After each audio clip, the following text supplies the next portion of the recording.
This is episode one of episode one of episode one of episode one that we have tried on the Upstream podcast. And we are now official, right, Ashley? Yes, it is official.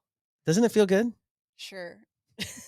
So we've had an intensive long time to make this actually happen. We've had cameras, mics, timing, people, sets, just anything you can name to like delay this. And we finally are going to actually do this. And I'm really excited, and I get to do this with you on the first one, so this is really cool. Um, right now, I wanna kinda go into just, like, what my life has been lately. It's just been really crazy, and how God has really been just giving me a lot of grace for a lot of people in my life, and also me, and just I'm on this journey, and I remember a couple years ago, I asked God to, like, fast track me. And I remember specifically praying, like, "Lord, hit me. I'm ready." And I and I'm looking back now and I'm like, "Man, you really gotta be careful what you ask for. Better hang on if you ask him. You better really hang on." And so, I remember I was on this treadmill. This was, like, 6, 7 years ago, and I'd put this log, like, 70-pound log on my back, and I'd put the treadmill all the way up, and I'd just be, like, going and I'd go a mile every day. I do it, like, 5 days a week. And I remember thinking, like, I have to feel, like, pain and get, like, worn out to, like, feel like I'm accomplishing things. And so I would, like, beat my body up, and I'd try to, like, build my mental up while I did it. But then while I was doing it, I was, like, asking God to, like, really, like, push me to the next level. And I felt like I was never getting there. And so then instead of doing things, I asked him, I'm like, "Hey, Lord, like, I feel like I'm never gonna be really ready, but I think this is where I'm ready." And I'm like, "Can you just, like can we just go?" And man, have I had a whirlwind of craziness the last 3 years since I moved to Dallas. It's like on a roller coaster and you're going up and it's like tick, tick, tick, tick, and you're like anticipating it so much, right? You're like, and it just keeps building and you're like, all right, Lord, I'm ready. But not realizing, in real life that you're about to just like, you better hold on with both hands unless you're that person who throws your hands up. I don't know. You might be that guy. Yeah, I'm that guy. You actually are probably that guy that on a roller coaster doesn't hang on. But just it's like immediately this slow like tick, tick, tick, tick, and then just right over the edge, there's the tipping point of just dink, pushes you right over, and then it's all of a sudden straight down, loops, twirls, twists, all those things, and that's like pretty much your life right now. It is, yeah. It's I never thought of that analogy of, like, a roller coaster. When you get started, they always go up, right? And it's slowing, and you hear that tick, tick, tick, and gosh, when you're in that moment, you think you're never gonna get there, right? And then you have that huge, "Wah!" And then you're like, "Oh, it's kinda over," but and it's like, "No, you gotta go sideways, and you go this way, and you go upside down."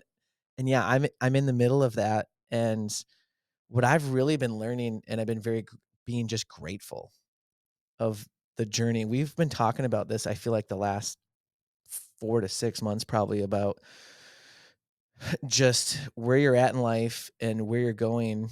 You said this very well yesterday, and I would like you to repeat how you said it if you remember. Of it's about it doesn't matter where you are, it's about who you are and what you want to be.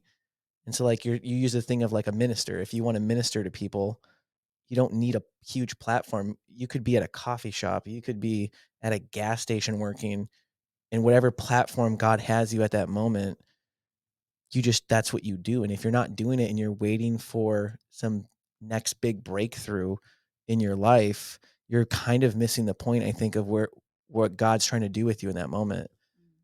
So I don't know if you have more on that, but that I really enjoyed how you broke that down the other day. Yeah, I mean, that's a good explanation, but just basically, that story came from my youth minister who your mentors will tell you the truth, right? If they really love you, they're not just cheerleaders. They'll tell even if it cuts you because you need mentors to cut you, people, your friends to tell you the truth, right? And so I was basically just feeling pitiful. I'm a minister, and I had a college degree and all of those things, and it's like, okay, like what the heck, God? And my youth minister looks at me and says, "If you're a minister," he goes, "Is that who you are?" I was like, "Yeah, you know that." He goes, "Then be one."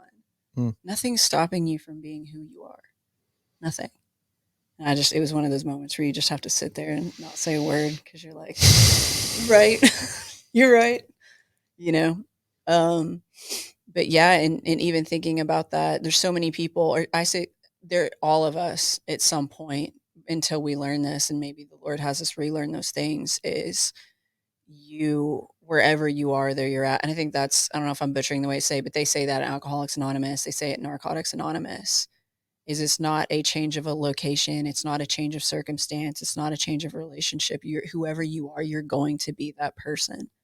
Yeah, Do you know what I'm saying? I do. And so it can't be just, okay, well, the circumstance needs to change. You are going to be who you are in whatever situation, in whatever season, in whatever time. Hmm. And there's actually a lot of freedom in knowing that, because then you're not spinning your wheels trying to go to the next relationship, go to the next circumstance, go to the next job, which, if you're wise, the prayer is that's going to leave you on your knees and be like, Lord, you wrote the days of my life and you made me exactly who I am for this moment, for this time and this place on this earth. Show me how to be who you made me to be in any and all situations. For me, after that, that ended up being like doing a valet job for a period of time with a college degree. It's humiliating. However, a lot of people heard about the Lord, and if I had to stop through there, and it wasn't just for that, it was for me to Yeah.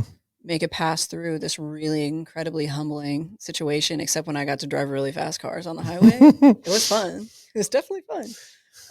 It's worth, it's worth the lesson, it's worth the time. Yeah, I think, when you ask God to do something big, or you're thinking you're gonna do something big, I think he has so much grace and understanding that, and love, that he's like, "I can't give that to you right now, because if I did, it would wreck you. You don't have, your mindset or the wherewithal or the heart or the character hasn't been built yet." Because, like, you look at all the people that win the lottery, I don't know the exact percentages, but it's like, I think around 60+% go broke in 5 years. Same thing with NFL, NBA, baseball players. They can go make 30, 40, $50 million and they're broke. I know Allen Iverson went broke and he made over $100 million. How does that happen? Right? Like, so if you look at from the physical world and you look at from like the kingdom world, is God going to give you all these things that you're wanting, or he's even been prophesied over you right away until you've learned who you are? Like, it's so funny. I have this silly thing in that I thought of one time, and this just shows how like silly this is I remember I was in this little house and I wanted to work out and create like a gym, but I had nowhere to put it. And so I'm like, well, when I get a bigger house, I'll make sure that I have room to put a gym in. I went from a 700 square foot house, and then I went to like a 2,100 square foot house and I didn't do it. And then I bought it over a 5,000 square foot house and then I still didn't do it.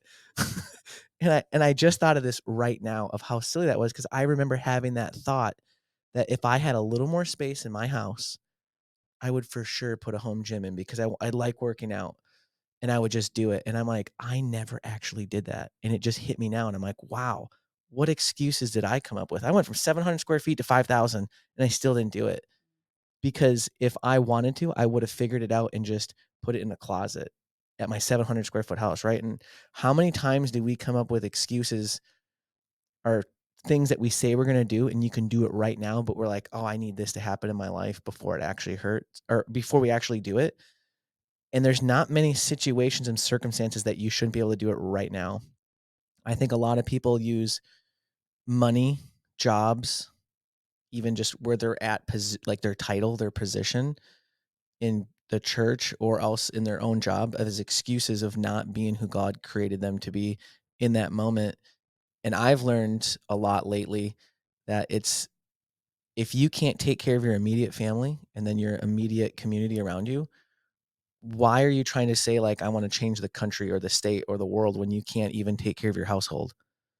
And that's directed right at me. Like, I just made a video yesterday of talking about how I'm getting pretty like, a lot of awakened on a lot of things I've missed out in my marriage with helping Leah, my wife, with the kids in the last like, how much I've kind of, like, neglected as a father in some areas, and then I make videos about it, and then she still's like, "Hey, it would be nice if you would actually do what you're saying now," and I'm like, "Oh my gosh." Like, it hit me, and I still didn't actually act on it, but it was really nice as I was talking to her, like, it's a learning process, right? But I was still so stuck in my old ways, like, in the old wineskin, right? I needed to get a new wineskin to pour in this new thought of thinking because I didn't see it even though I was talking about it, and it, like, blew my mind. This is, like, 2 days ago of how I'm like, "Wow, talk about just talking about things, and then you need to take the action." Yeah, I mean, and basically, what you're saying overall, like, I guess what we're saying overall is not just that there's value in the waiting, but that you really find out it's really just about who you are and who God made you, right? Yeah. And that there should be joy in that no matter what the circumstances. Because if I'm super sure, if I'm going to the Lord, hey, tell me who I am, tell me who you are, and then tell me who I am, right? Specifically, what is it about me that I carry of you for the world? And when you sincerely, because he responds to sincerity, when you sincerely ask that question of him, you're gonna have joy. Look Mm. in the mirror right now. You're gonna have joy in all circumstances because you're being who he made you to be, right? If you're being who he made you to be, if you're living in that, like this is my life is unto you, my King, my Lord, my God, my Dad. You're gonna have joy no matter what, and you're gonna be fully who you're supposed to be in any circumstance. And that's where the Bible talks about him taking you glory to glory. And that's a relationship with him. That's a relationship with other people. That's what he has, the plans and purpose for your life. And we all have the same calling, right? But we all have different assignments and Mhm. multiple assignments, you know. But it's like you don't want to miss out on those because we're all going to stand before Jesus at the end of all this and give an account of our life. And it's going to be met with incredible compassion and understanding. But I suspect a lot of tears are going to be because so much of our lives were in vain because we were trying to be somewhere else rather than just trusting him in the process and the journey of our lives Yeah. because we idolize something else. So I idolize a different job, I idolize more money, I idolize a relationship, whatever it is. And so you're trying to, it's like that log you were saying. It's like you put something on your back. Why? And I'm not, nothing's wrong Yeah. with that. If that's training, that's training, right? But you know what I mean? Like we'll put those logs on our back that he didn't put on us. But a lot of times it's idolizing and trying to reach something when it's not, and it's not even like it's not for you. It's just not time. Mhm. I don't know. Yeah, the funny thing with the log is it was like 50-50. Part of it is obviously it's like, "Oh, this is a great workout." But the other part is I'm like, I feel like I kinda needed to feel pain and suffering a bit to, like, actually get where I wanna go. And so I had this, like, kinda weird mindset of, like, if I don't, then I'm not really growing. And not that it's I think pain and suffering is a really good teacher, Yeah, but you don't have to do it in every aspect of your life. it's gonna happen regardless. You Yes, don't need to put it on your own back. that's what I'm trying to say. You said it perfectly. You're gonna get it. Don't go seeking it. Yeah, look for it. It It's will coming. find you. It will find you. Yeah, It's like hide and seek. yeah, You go out, yeah, oh, yeah, it'll find yeah, you. yeah, yeah. You're like the adult in the situation. Yeah.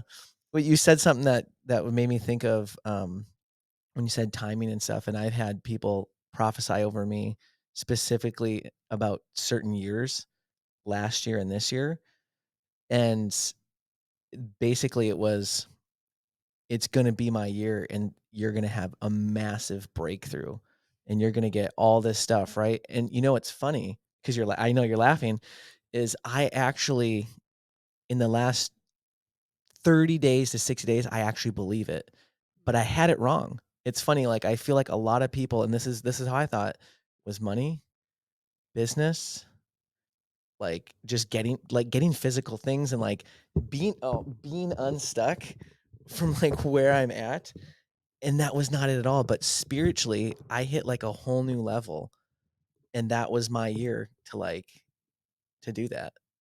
So I got a mic issue. Yeah, so I'm not laughing at you. I just saw the bright. I mean, that was prophesied over you because it was around like time of KLS, like this online school that we're not online, but the school we were in at our church storehouse. Yeah.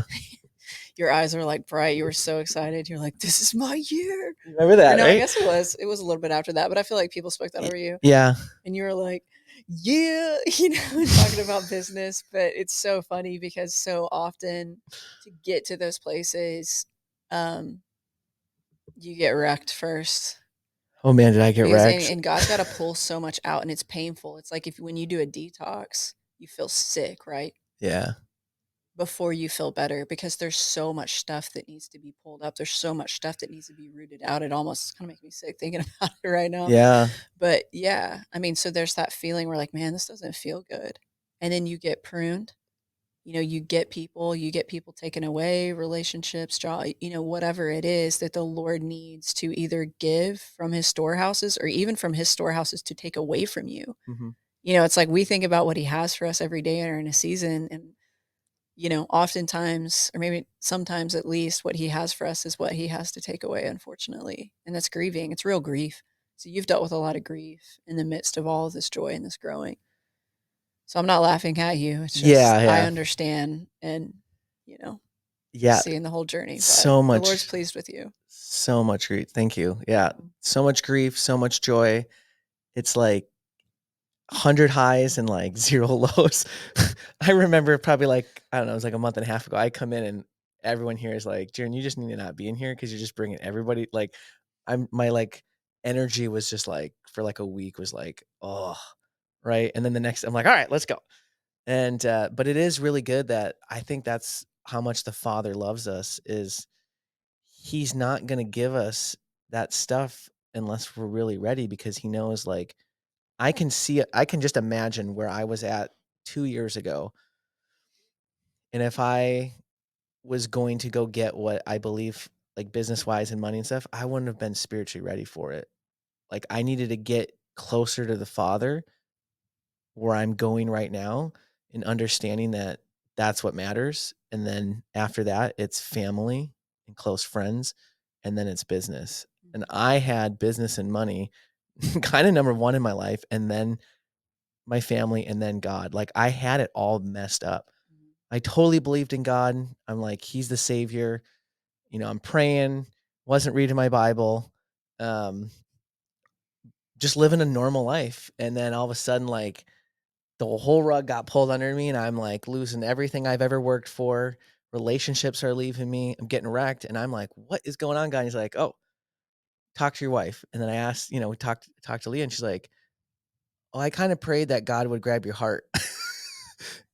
And she didn't say something for, like she was been praying for me for, like, 5 years, that I'd get more hungry for him and, like, see what's going on, and her answer that God gave her was, "Don't tell me, I got him." So for 5 years, she just sat and prayed for me, and I had no idea, and it, like, blew my mind when I found this out, and I just, like, wrecked, mhm, and I was like, that is really cool. Like, the love from the Father and the love for my wife to let me go through what I needed to, because I can see why she needed to wait because I don't think I was ready to receive certain things, and if she said it, it probably would have made, like, more like, a divide in our marriage, I could kinda see, mhm, because I probably had a lot of pride and ego that needed to get whacked, and I didn't see that back then. Now it's easy to see it when you're past it, but in the moment, you'd have been like, "What?" So, yeah, just mind-blowing how God just he wrecks you in such a good way. mhm. Well, and the thing about you that needs to be said is you've been an obedient son. Because there's a lot of people who get wrecked the way that you've gotten wrecked this year, and it doesn't go the way it's going. Yeah. You've been obedient and humble. You've humbled yourself before him. Therefore, you've humbled yourself before your wife. You've humbled yourself before your friends, and you've been obedient to him. That's everything. Mm. You've been a son, and your wife has been a daughter of God, right? And listen to him. Hey, I got him. Like he's mine. And that's incredible to be that patient with your spouse. Yeah. That's some serious rewards in heaven because it's really difficult to do because you're a team, right? Mhm. And when your teammate isn't pulling their weight, I mean, You're in the game, right? Like, it's hard not to say anything, be like, "Bruh, like, freaking kidding." You know what I mean? Oh my And so, gosh. yeah, I mean, let's honor her, Oh, for sure. for her, just obedience and patience, but love for you as well, and so which is just a testament for how where you are is so important. But yeah, you've really humbled yourself as a son and been obedient as a son, and you've gotten rid of a lot of fear of man, and so you've done all these things to really you've just given your heart to the Lord, Yeah. right? I Because re it really, Jaron, does not go that way for a lot of people. It doesn't. At least not that quick either. It takes a lot. You know what I'm saying? So yeah, no, I just I want to honor you for that. thank you. It was not I mean, it's not easy. I can remember a few moments where there's like, "Okay, this is either gonna go I'm going this way or I'm going this way." Reject. And Yeah. usually I feel like I don't have a lot of those pivot moments in my life. It just kinda, like, flows, but I remember there's kinda like, "Okay, I'm either gonna go all in and surrender to God, or I'm gonna now just stay in my life, believe God is real, and just keep living how I have." And if I do, I know I won't find out who I really am. And that's what kinda hit me, is when I had that thought of, like, I can't do this by myself, and I wanna know who God created me to be, and the only way to do that is to surrender him as my Lord, Savior, and Father, and go down that path. But I remembered, I'm like, "I don't wanna do this because it does not feel good." It feels really uncomfortable, and you're just like I was, like, scared because 'cause you're just like, you gotta, like, "Okay, I was wrong in, like, everything in my life," basically. And, but no, I appreciate you saying that because. Yeah, it has not been easy at all, but boy, has it been worth it, and just the humbling experience of, like, getting your marriage better and better every day, and then you think it's good, and then you come here and you, like, share stories with you guys, and I come home and I'm like, "Are you kidding me? Mhm. I missed that boat too?" It's There's kinda grace for that. it's kinda like, but, I think it's really cool because I've had a lot of people lately come up and then really encourage me, and I think that's what it's about is I think God has or no, I know God has called me to kinda go and create a path and go do stuff, and sometimes people just need to see someone else do something or humble themselves or say something, and I think that's really hard for a lot of people.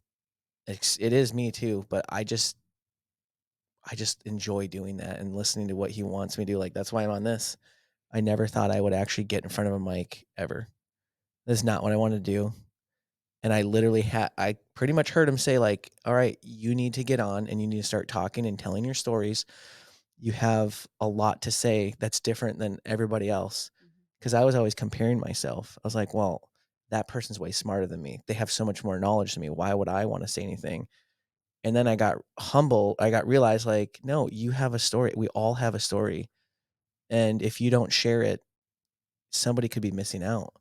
And it's about the one, right? Mhm. It doesn't you don't need to affect millions of people. If you do, great, but if you can, change one person's life by saying something or doing something in life, like, just the other day, I was at the park, and this guy hadn't he wanted to start a business, and I just sat down for 30 minutes and just talking about how to start an LLC, doing stuff about insurance, what I think he should suggest to do. He wants to start a trucking company, just himself, and he had no idea how to get a loan and all these things, and I'm just like, well, let me tell you what I did. And I told him, here's where I failed at all these things. People told me no. I got rejected in this. And at the end of it, I just said, hey man, his name is Brandon. I'm like, Brandon, just don't forget. I'm like, I'm getting the chills on this one. Don't forget this. You are going to be told no and rejected more than you be told yes and accepted. And that's okay. It's okay. I go, if you bat 300, you make $100 million. You just need to win 30% of the time. And so when you're going to try to go to a bank and get a loan and you're trying to build this, like, your closest family members and your friends are usually the ones that put you down the most when you wanna start a business, is what I told them, because they don't understand if they're not entrepreneurs. So, anyways, what I'm just basically saying is, like, whatever God has for you, what you said earlier is lose the fear of man and go do it. It doesn't matter about what people think about you. It doesn't, and when you can get free of that, boy, is it get fun. It really gets fun. Mhm. What I hear you saying too is that you got to deal with the pain. And so it's like, do you really want to be one of those people that you can just look yourself in the mirror and be like, am I afraid to be uncomfortable? Am I afraid of pain? And the reality is if you are, then you're going to stay where you've been. And, the first experiences that I remember with that is I had my first knee surgery when I was 17 and I couldn't bend my knee more than 30 degrees for 5 weeks. And which my doctor was kind of an idiot. Shouldn't necessarily been the case, but that's what it was. And when you go to therapy and they tell you to roll over on your stomach, and I'm 17, I don't have any. I'd had knee injuries before, but I hadn't had a joint, kind of stuck in one place, or surgery's trauma, even though you're asleep, right? Mhm. But they hand me a towel and I think it's for my sweat, and it wasn't for my sweat, it was to put in my mouth because they were about to force my knee to bend. Oh my gosh. And so, I mean, I think I told you that's where I got like this little like tear, in this vein from pressure, just being like, "Mm," you know, but That's your vein you said, right? yeah, Yeah. yeah. I was like, they almost killed me. Um, but it was, I can either, the option is, and I had to work on that at home as well. It wasn't just them forcing it for me, but I had to force it too, which was incredible pain. It was shocking.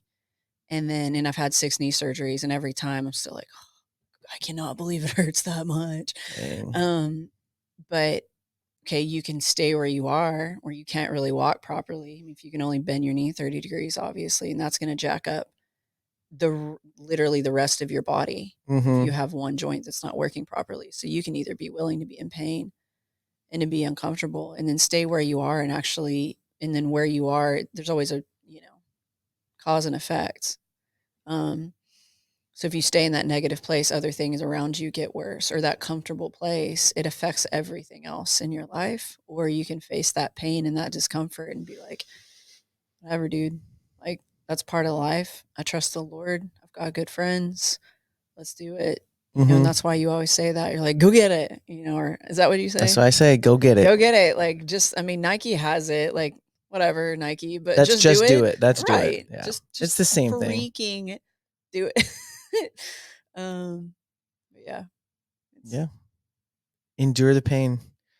which sucks, It but does, but it's you're right. necessary. Yeah. That's why I have go get it. Like it's when I look at something that I want in life, like there's always someone dumber than me that has it. There's always somebody that's not as talented as me that has it. There's people that have less money than me that build something and I'm like, "Why is that?" Mm. It, it's because they want it and they go get it. Like there is something about like just the Nike just do it like, right? Like and I just have that mentality like if you want something in life and God is he's giving you the green light, go get it. Mhm. No questions asked. Yeah. But next time that we chat, we should talk about the garden because we talk about this a lot. And so let's do that. Not yet. Not yet, no, but we're gonna do I that. almost cried yesterday when we were talking about the garden, or the day before. Well, we'll bring that up next time then. Get some tears on here. That'll be next. No, thank you. Episode 1 done. Check out.